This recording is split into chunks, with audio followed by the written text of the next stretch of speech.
Benabar, votre plus long concert, il a duré combien de temps? C'est incomparable, ça doit faire, je sais pas, 2 heures, 3 heures. 2 heures, maximum. 3 heures, il y a aussi beaucoup d'énergie. Vous en avez fait, je crois, plus de 1000 en près de 20 ans de carrière. C'est ça? Oui, oui, je fais partie de ceux qui ont beaucoup tourné, qui ont commencé par la scène aussi, enfin par les bistrots à l'époque, parce que c'était pas encore des scènes, des belles scènes comme celles qu'on vient de voir. Ouais. Mais j'ai toujours cultivé ça, oui, c'est quelque chose auquel je crois vraiment, qui est pour moi la base de mon métier. Oui. Alors, vous venez nous parler de votre 7e album inspiré de faits réels. Alors, de quels faits s'agit-il? C'est votre vie? Ça peut être ma vie, ça peut être celle des proches ou des choses que j'ai vues dans la rue, que j'ai pu surprendre, que j'ai pu capter, essayer de saisir des petites choses.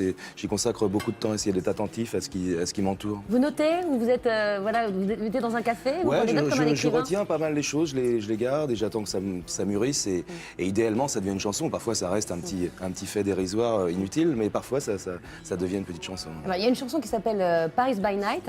Oui. Où vous expliquez, alors c'est très, très paradoxal, que votre notoriété vous ferme les portes de certaines boîtes de nuit. Il vous est arrivé de vous faire rejeter parce que vous étiez connu? C'est Non. ça? Non, Ça non, n'a pas dû vous arriver, Teddy Riner, hein, pour le Je coup. pensais que c'était le contraire, moi. Oui.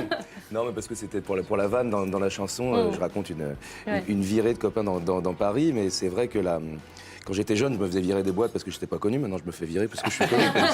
Et vous, Teddy, alors? Vous n'avez pas ce genre de problème? On vous a toujours ouvert toutes les Ah bah, portes. il casse la gueule au vidéo. Dès lors que vous arriviez à passer... Moi, je suis entré en boîte pour la première fois à 16 ans. Je ne sais pas pourquoi.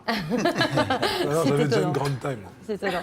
Alors, dans les titres aussi, il y a le coming in, où un homosexuel explique à son ami que finalement, peut-être qu'il préfère les femmes, et surtout la sienne. Ça aussi, c'est une histoire qu'on vous a racontée. C'est que pas vous une avez- histoire vécue, non, c'est plus un pitch, comme on dit, de sketch ou d'histoire drôle. D'ailleurs, et puis c'était aussi, ça m'amusait de parler de tous les clichés sur les homosexuels et de les détourner. C'est-à-dire qu'est-ce que vont penser tes copains du Marais de ta différence, de reprendre et de voir aussi à quel point tous ces clichés-là, justement, sont vraiment transparents et dérisoires. Il y a toutes ces petites choses de la vie qu'on aime aussi toujours dans vos chansons. Vous serez en tournée dans toute la France dès le mois de février, notamment au Palais des Sports de Paris, 26, 27 et 28 mars. Est-ce que vous avez hâte de commencer cette tournée? Vous nous disiez combien c'est important pour vous d'aller sur scène. Oui, c'est quelque chose qui me préoccupe beaucoup de repartir en tournée. En effet, c'est aussi le moment le plus simple.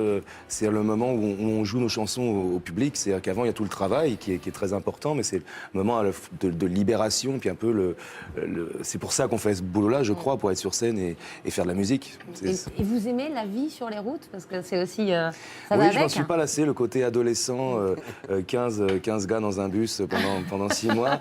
Ouais. J'avoue que c'est quelque chose qui me plaît encore. Ouais. Vous êtes dans le bus, vous n'êtes pas dans une voiture à côté. Non, je Vous suis êtes dans le bus. Oui, je suis dans le bus avec les gars. Avec les groupies. Comment avec les groupies, oui, exactement. Pourquoi vous êtes...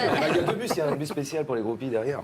Comme le bus. pour Bah les- ouais. Attends. Puisque vous parlez de groupies, un mot d'une photo de vous nue, en fait, que vous avez posée il y a un peu moins. On l'a pas la photo, c'est pas grave, on s'en souvient.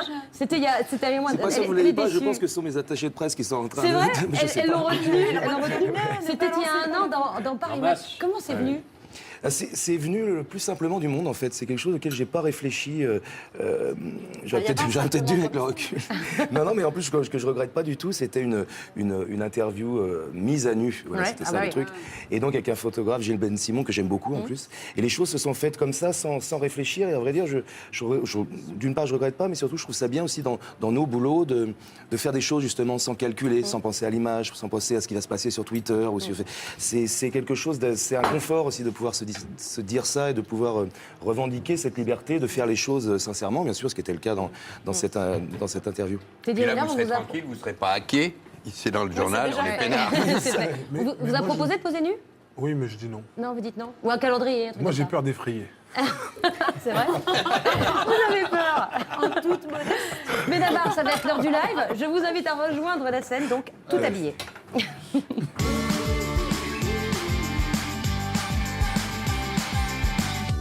Vous allez nous interpréter votre titre, Le Regard. Vous serez en tournée dans toute la France en 2015 avec un passage donc 26, 27, 28 mars au Palais des Sports de Paris. On vous écoute.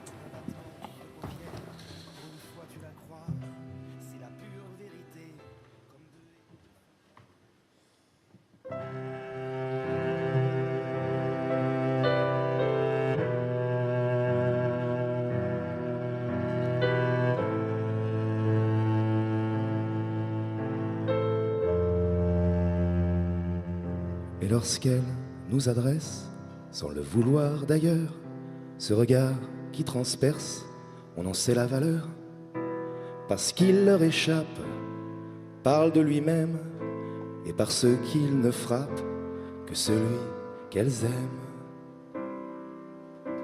On l'avait déjà vu, ce regard qu'on convoite, souvent au début, nettement moins par la suite. Il s'était fait rare, c'est sûrement de notre faute, et on ne veut pas le savoir s'il fut donné à un autre. Célébrons son retour, il ne fait que passer. Raison de plus alors, pour en profiter, l'œil est un dépotoir. On voit tellement de saleté quand on reçoit ce regard, que les yeux soient loués. Parce qu'on le voit moins, parce que les coupes s'installent. Faut dire qu'on est loin d'être l'homme idéal. L'espace d'un instant, c'est ainsi qu'elles nous font, dans l'espace en suspens, leur déclaration.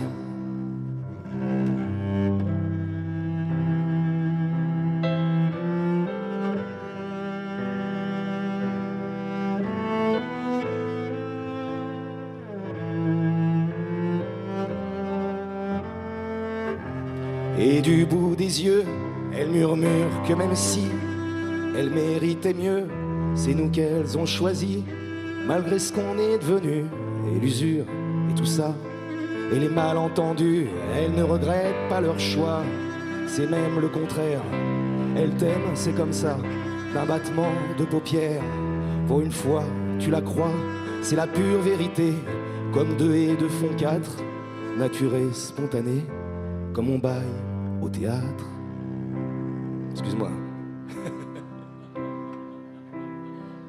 Mais lorsqu'elle nous adresse, sans le vouloir d'ailleurs, ce regard qui transperce, on en sait la valeur. Parce qu'il leur échappe et parle de lui-même, et parce qu'il ne frappe que celui qu'elles aiment.